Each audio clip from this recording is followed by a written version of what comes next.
तथापि तारायण तारायण तारायण। बोल विष्णु भगवान की जय। धर्मराज के नगर का वर्णन आज की कथा में है। 14वां अध्याय है।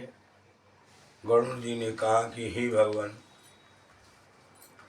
यमलोक का कितना बड़ा और कैसा है और इसको किसने बनवाया। यमलोक किसका है और किसने बनवाया था यमलोक को। वह वहाँ की सभा कैसी है जो धार्मिक जन जिन धर्म मार्गों में चलकर के धर्म के मंदिर में जाते हैं, उन धर्मों के मार्गों को भी दयानिधि मुझसे कहिए। श्री भगवान ने उत्तर दिया कि हे गरुड़ जी सुनो, मैं जानता हूँ कि जो नारद आदि देव ऋषियों ने द्वारा ज्ञान योग हैं, स्वर्गीय धर्म नगर बड़े पुण्य से मिलता है। अच्छे पुण्य करते हैं तो धर्मपुर मिलता है, अच्छे कर्म करने से। यम और यमपुरी नेत्र राक्षसपुरी के बीच में यमराज नगर संपूर्ण वज्रमयी स्वर्णमयी कठोर है। देवताओं तथा राक्षसों द्वारा अभेद है। उसको देवता असुर कोई नहीं तोड़ सकता है। यमपुरी को, यमराज के नगर को कोई नहीं तोड़ सकता है, न कोई उसको भेद सकता है। चकोर उनके 4 द्वार ऊंची 4 दीवारी से घिरा है। 1000 योजन, 1000 योजन का मतलब 4000 कोस, 4000 कोस। और एक कोस कितने की हो गई, कितने किलोमीटर की। एक कोस होते 3 किलोमीटर। 3 किलोमीटर में एक कोस होती है। तो 1000 योजन का हो गया 4000 कोस में यह विस्तृत है। उस नगर में सुंदर चित्रगुप्त का मंदिर है, उसी में जिसकी 25 योजन 100 कोस की लंबाई चौड़ाई मंदिर। इतना चित्रगुप्त का मंदिर है। उसमें 100 कोस 300 किलोमीटर, 100 कोस न्यू और 100 कोस न्यू, चारों तरफ से लंबाई चौड़ाई बराबर है। उसमें चित्रगुप्त जी का मंदिर है। 10 योजन ऊंचा है, बड़ा है, मनोहर है।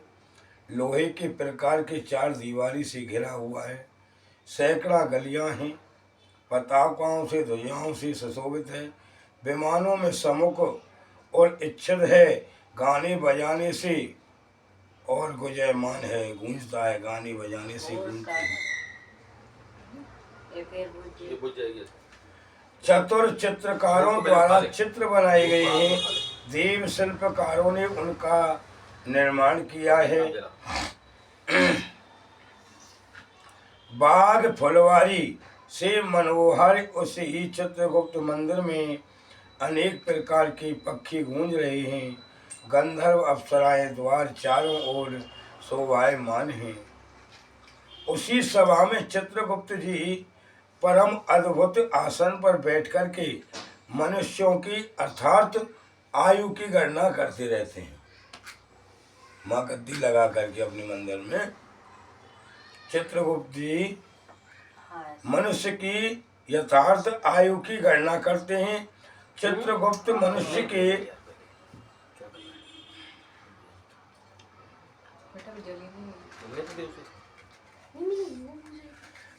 की किए हुए पापों तथा पुण्यों की कभी नहीं भूलते हैं। एक एक पल की लिखत उनके पास में रहती है। हर इंसान की कभी नहीं भूलते हैं। मानव ने जो शुभ अथवा अशुभ कर्म इकट्ठा किया है, वह सब चित्रगुप्त की आज्ञा से प्राणी भोगता है। क्यों कि चित्रगुप्त जी वहाँ बताते हैं कि इसने इतना कर्म अच्छा किया, इतना इसने बुरा किया। चित्रगुप्त के घर में पूर्व दिशा में ज्वर का बड़ा भारी भवन है, दक्षिण में सूल है, विस्फोटक आदि का घर है, पश्चिम में कालपास है, आजीवन तथा रुधिर का भवन है, उत्तर दिशा में राजरोग है, पांडु रोग है, आवास है, ईशान दिशा में और सी अवस्था है।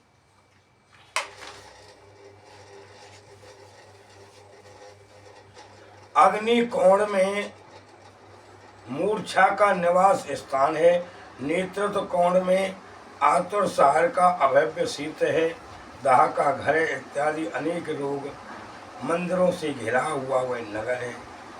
चित्रगुप्त मनुष्यों के शुभ अशुभ कर्मों को लिखते हैं।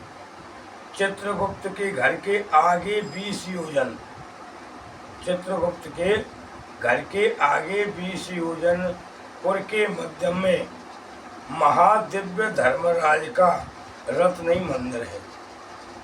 चित्रगुप्त के घर के सामने फिर धर्मराज का मंदिर है।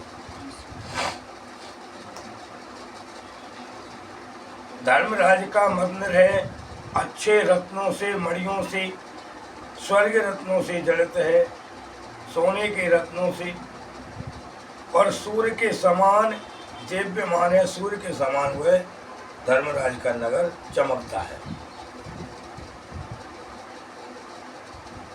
200 योजन में विस्तृत है धर्मराज का नगर, 50 योजन ऊंचा है, लहसुनिया मणियों से विभूषित है, 1000 खम्भों से बना है, सोने से अलंकृत है, अनेक प्रकार के भवनों और प्रसादों से युक्त है, शरद काल के मेघ में समान रंगीन है, स्वर्ण के कलशों से सुशोभित है, सोने के धर्मराज के भवन में कलश हैं। चित्र विचित्र स्फटिक, स्फटिक जो पत्थर होता है, स्फटिक का पत्थर जो होता है उससे चित्र विचित्र सीढ़ियाँ स्फटिक की बनी हुई हैं।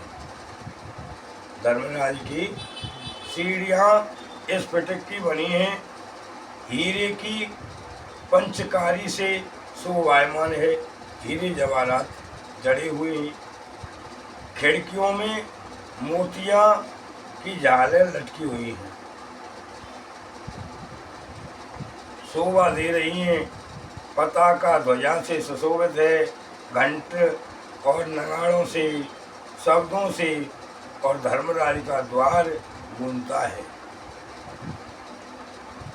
द्वार पर सोने के तोरण सुशोभित हैं, अनेक प्रकार के आश्चर्यमयी सोने के तोरण सैकड़ों किवारों से शोभायमान है। कांटे रहित अनेक प्रकार की वृक्ष हैं, ऐसे ऐसे वृक्ष हैं कांटेदार, धर्मराज की माँ की गुल्म विभूषी वस्तुएं और अनेक सुंदर भूषण से वह सुशोभित हैं। विश्वकर्मा ने अपने योग के, विश्वकर्मा जी ने अपने योग के प्रभाव से उसने बनवाया।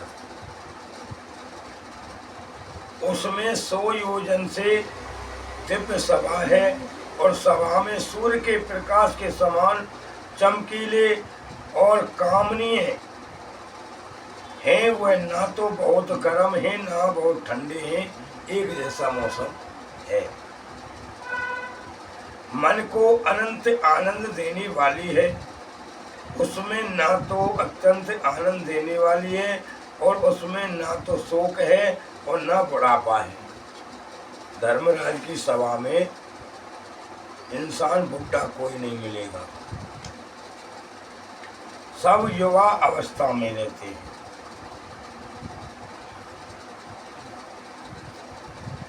और बुढ़ापा शीतल उष्णा दोनों प्रकार के जल उसमें प्रभावित हैं।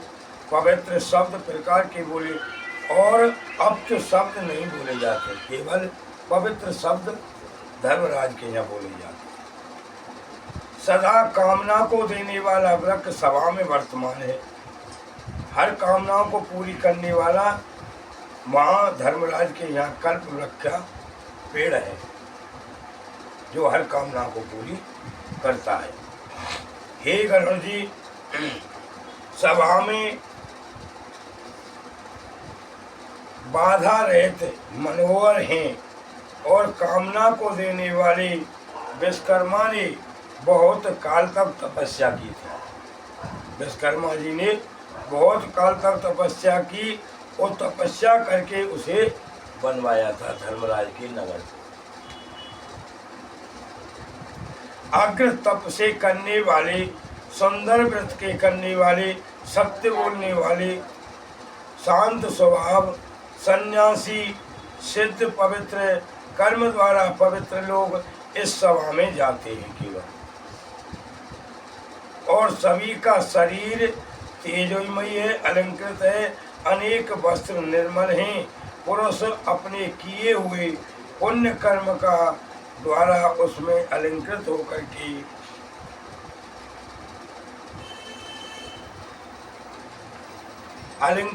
के रहते हैं।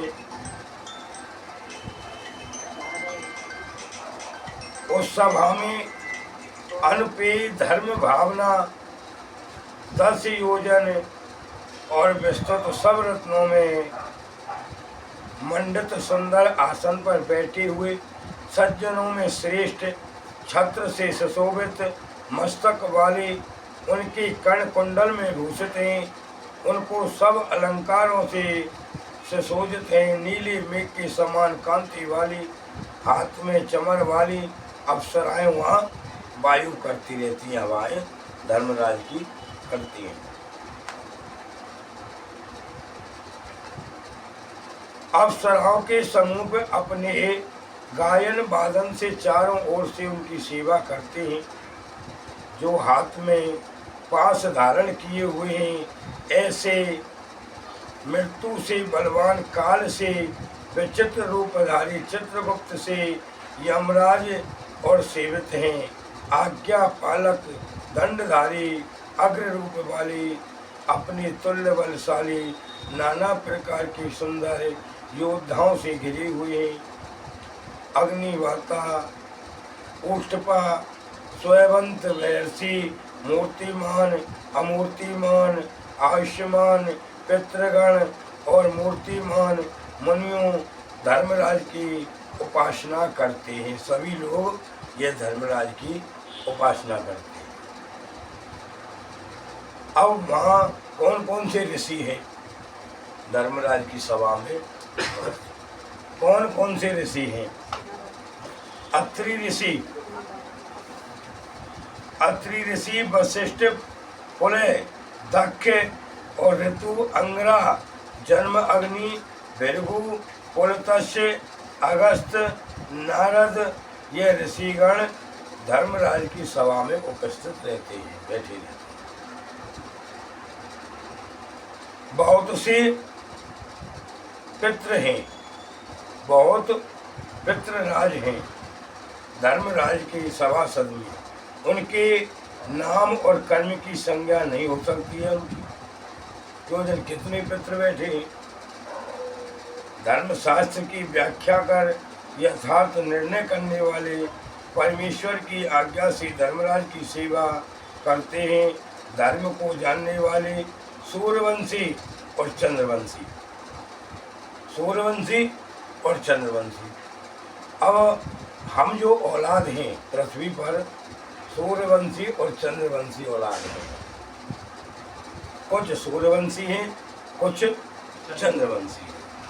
केवल औलाद दोनों वंशों में से। राजा लोग सभा में धर्मराज की सेवा करते हैं। मनु महाराज धर्मराज के यहाँ रहते हैं। मनु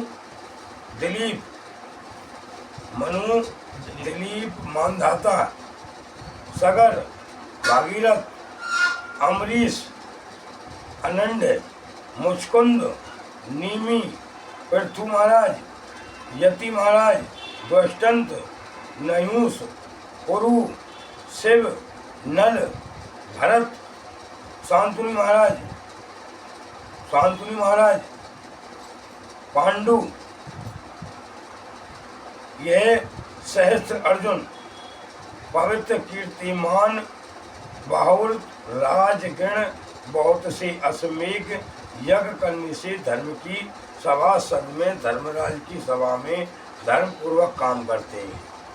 ये लोग धर्म के ध्वज थे पहले, जो यहाँ से पृथ्वी पर से तो वही है, ये वहाँ वह धर्मराज की सभा में आज भी है। कौन कौन से? मनु महाराज, दिलीप महाराज, मानदाता जी, सगर, भागीरथ, अमरीश, अनंड, मुचकुंद जी महाराज, नेमी और पृथु महाराज, यति महाराज, दुष्यंत, नृसिंह, पुरु, शिव, नल और भरत, शांतनु, पांडु और अर्जुन, ये आज भी धर्मराज की सभा में उपस्थित हैं।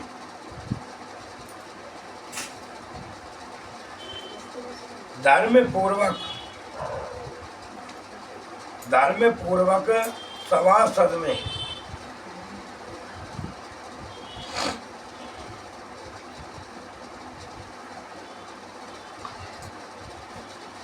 यज्ञ करने वाले धर्म पूर्वक काम करते हैं। वहाँ पक्षपात नहीं होता है, किसी का पक्षपात नहीं चलता है, एक जैसा स्वभाव सबके साथ किया जाता है। ये नहीं है कि भाई वहाँ पैसे वाला है उसको कम दंड मिलेगा, कमजोर है उसको ज़्यादा दंड मिलेगा।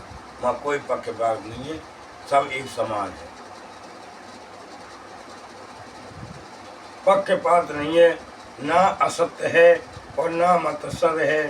सभा में बैठने वाले सभी शास्त्र के जानने वाले होते हैं। माँ जितने भी बैठे हैं सभा में, वे सब शास्त्र को जानने वाले हैं, धर्म में परायण हैं। वे सभा में और सदा धर्मराज की उपासना करते हैं। हे गरुड़ जी, महात्मा धर्मराज की ऐसी सभा है, पापी लोग जो उसमें दक्षिण मार्ग में होकर के जाते हैं उस सभा को कभी नहीं देख पाते। जाते हैं पर उसको नहीं देख पाते। दक्षिण दिशा से जो पापी जाते हैं वो धर्मराज की सभा नहीं देख पाते हैं। धर्मराज के नगर में जाने के 4 मार्ग हैं। धर्मराज के नगर में जाने के 4 मार्ग हैं और पापियों को जाने का मार्ग वो मैं तुमसे कह चुका हूँ, जो दक्षिण मार्ग था। अब शेष मार्ग जो बचे हैं 3 मार्ग। जो लोग धर्म के मंदिर में जाते हैं, बड़े पुण्यशील होते हैं, उन्होंने अच्छा पुण्य किया है, वो ही धर्मात्मा धर्मपुर में जाते हैं। पूर्व में एक मार्ग है, वह सब प्रकार के भोगों से युक्त है, पारिजात वृक्ष की छाया से पूर्ण और आच्छादित है, रत्नों से सुशोभित है। वह मार्ग अनेक विमानों से पूर्ण है और हंसों की पंक्ति से सुशोभित है। मूंगा के बाग हैं। माँ जो हीरे मोती है, मूंगों की जो मूंगे की माला बनती है ना, लाल मूंगों के बाग हैं। माँ अमृत रूपी जल युक्त है।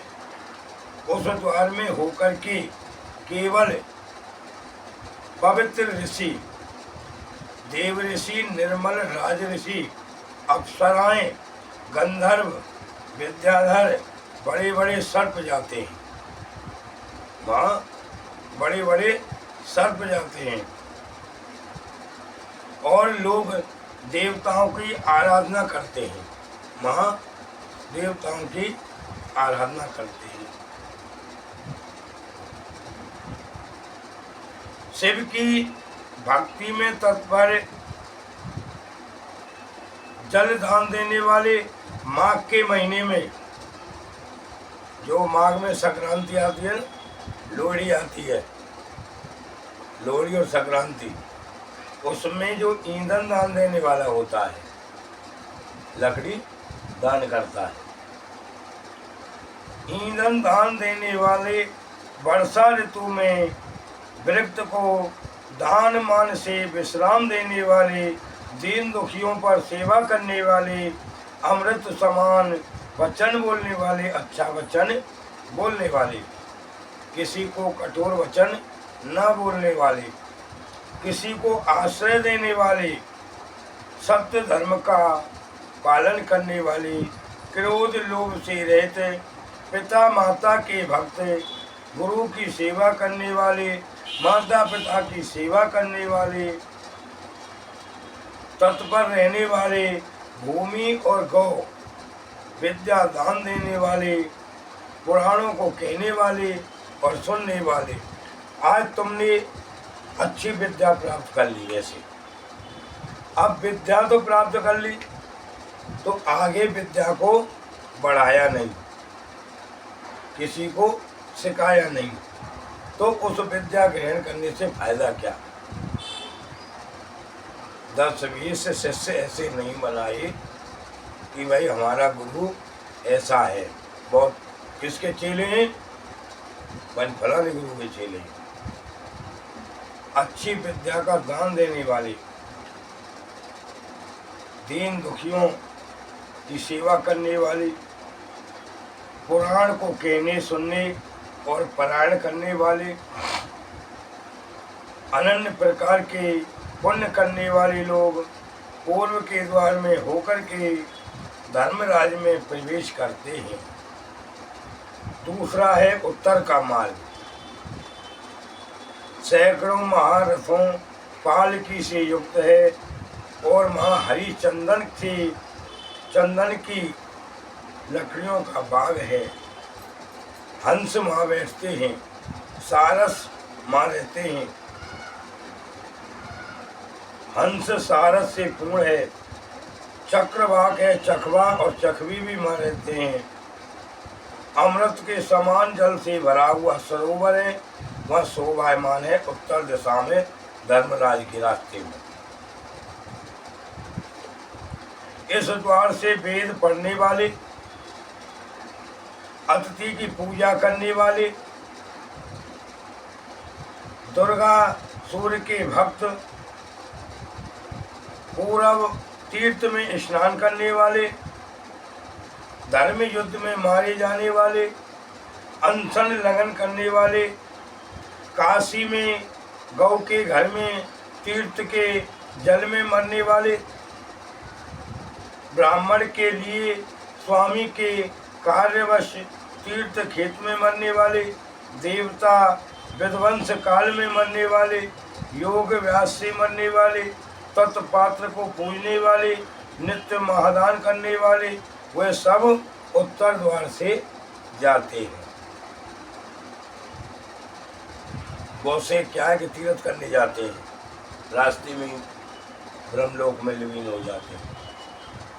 उनकी अच्छी मौत होती है। वो भाई ठाकुर जी के निमित्त गई वो। तीसरा है पश्चिम का मार्ग। वह रत्नों से बने मंदिरों से सुशोभित है। सदा अमृत जल से भरी हुई बावलियां हैं वहाँ। शोभायमान रहता है। ऐरावत कुल में उत्पन्न और मंत्र हाथियों से घिरा हुआ, सिरवा से उत्पन्न, अश्व रत्नों से सुशोभित, इस द्वार से आत्मा में परायण,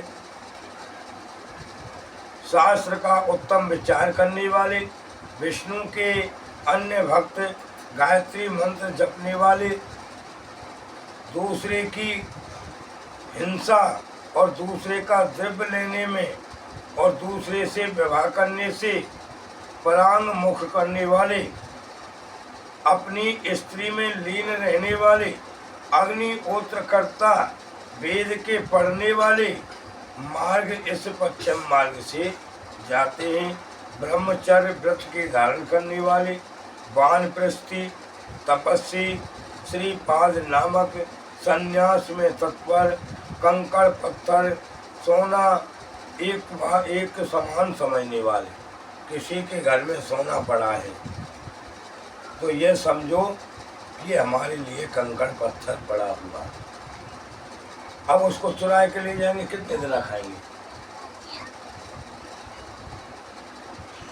तो किसी के सोने को चुराना नहीं चाहिए, कंकड़ पत्थर समझना चाहिए। ये हमारे लिए कंकड़ पत्थर समान है।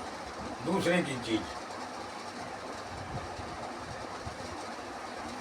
बराबर समझने वाले, ज्ञान वैराग्य से संपन्न, प्राणियों के हित में लगे हुए और शिव विष्णु का व्रत करने वाले, स्वकर्म की ब्रह्मा समर्पण करने वाले, देव ऋषि पितृ, 3 ऋणों से मुक्त, सदा पंच यज्ञ में तत्पर रहने वाले, पितरों का श्राद्ध करने वाले, त्रिकाल में संध्योपासना करने वाले,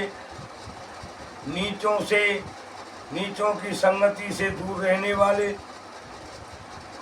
सत्संग में उदित रहने वाले, अप्सराएं गणों से सुशोभित, श्रेष्ठ विमान में बैठ करके और अमृत पान करके धर्म मंदिर में प्रवेश करते हैं, पश्चिम द्वार से होकर के धर्म सभा में जाते हैं।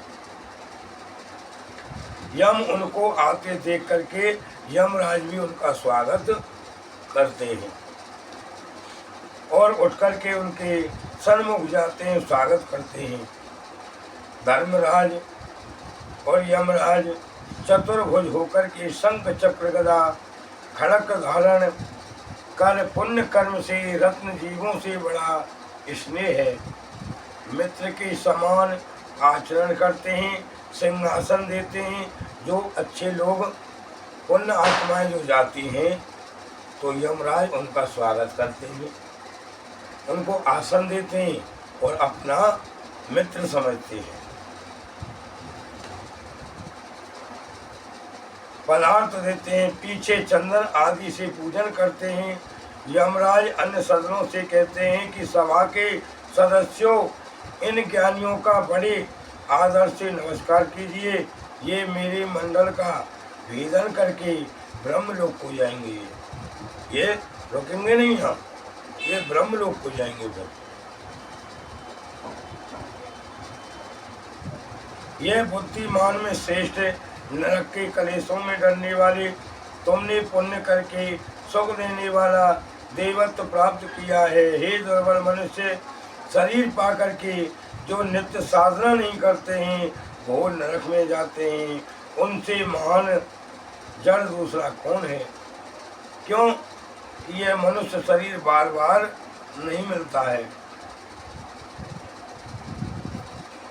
अस्थिर शरीर धनादिकों से जो पुरुष स्थिर धर्म को इकट्ठा करता है वह एक बुद्धिमान मनुष्य होता है। जो केवल धर्म इकट्ठा करता रहता है वो अच्छे बुद्धिमान के संस्कार हैं। इसीलिए सब यत्न से धर्म की संग्रह करना चाहिए, धर्म जरूर करना चाहिए, जिससे सब भोगों से युक्त पुण्यवान स्थान स्वर्ग को जाएं। इसी प्रकार धर्म वचन सुनकर के उनको उस सभा को प्रणाम करके देवताओं से पूजित होकर के मुनियों ने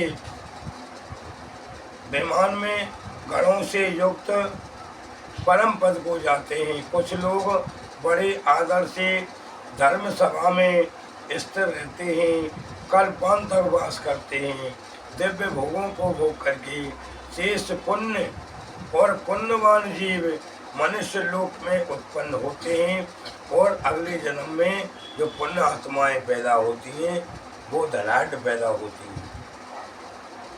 जिस घर में पैदा होती है वहाँ धन की कोई कमी नहीं रहती।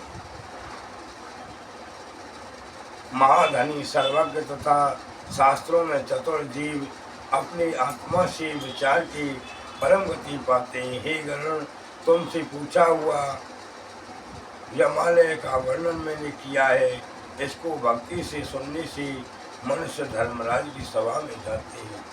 बोल विष्णु भगवान की, श्रीमन नारायण नारायण, भजमन नारायण नारायण।